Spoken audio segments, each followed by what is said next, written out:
പഴുത്ത മാങ്ങ അങ്ങനെ തൊലി കളഞ്ഞിട്ടിട്ട് ഇച്ചിരി വെള്ളം ഒഴിച്ചിട്ട് ഒന്ന് തിളപ്പിക്കും. ഒന്ന് നന്നായിട്ടൊന്ന് തിളയ്ക്കുമ്പോൾ ഒരു ചെറിയ വേവ് പോലെ അതിനകത്ത് വരും. അതിനകത്തേക്ക് നല്ലപോലെ ശർക്കരപ്പാനി അങ്ങോട്ട് ഒഴിക്കും. ശർക്കരപ്പാനിയും ഈ മാങ്ങയും കൂടി ഇങ്ങനെ വഴണ്ട പോലെ ഇങ്ങനെ വഴറ്റി ഇങ്ങനെ എടുക്കണം. എന്നിട്ട് അതിൽ കുറച്ച് നെയ്യ് ഒഴിക്കണം.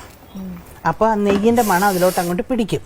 എന്നിട്ട് അതിലേക്ക് വേണം നമ്മൾ കുറച്ച് തേങ്ങ, ഒരു പിടി തേങ്ങ, 4 മാങ്ങയുള്ളെങ്കിൽ ഒരു പിടി തേങ്ങ, കുറച്ച് തൈര്, കുറച്ച് മഞ്ഞൾപ്പൊടി, കുറച്ച് മുളക് പൊടി, ഇത്രയും മാത്രം. ചുമ്മാ ഉള്ളി ഇഞ്ചി ഒന്നും കൊണ്ടിടരുത്. ഇത്രയേ ഉള്ളൂ. കഴിഞ്ഞ കോമ്പിനേഷൻ. ഇത് നന്നായിട്ട് അരയ്ക്കുക. കല്ലിൽ അരയ്ക്കുകയാണെങ്കിൽ നല്ല വെണ്ണ മാതിരി അരച്ചെടുക്കണം. ഈ മാമ്പഴത്തിൻ്റെ ഈ കുറുക്കി വെച്ചിട്ടില്ല അതിനകത്തോട്ട് ഒഴിക്കുക. എന്നിട്ട് പ്രത്യേകം ശ്രദ്ധിക്കേണ്ടത് കടുക്, മുളക്, ഉലുവ നെയ്യിൽ തന്നെ വറുക്കണം. വെളിച്ചെണ്ണയിലൊന്നും വറുക്കരുത്. വെളിച്ചെണ്ണയിലൊക്കെ വറുത്താൽ സാധാരണ പുളിശ്ശേരിയായി പോകും. ഇവിടെ ഇങ്ങനെ ഒഴിച്ചാൽ അവിടെ എത്തണം. അങ്ങനെയൊന്നും അല്ല പുളിശ്ശേരി വേണ്ടത്.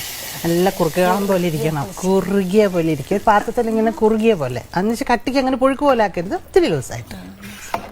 അതാണ് ശരിയായിട്ടുള്ള മാമ്പഴ പുളിശ്ശേരി. അവസാനം ആർക്കും വേണ്ടാത്ത കരിവേപ്പില.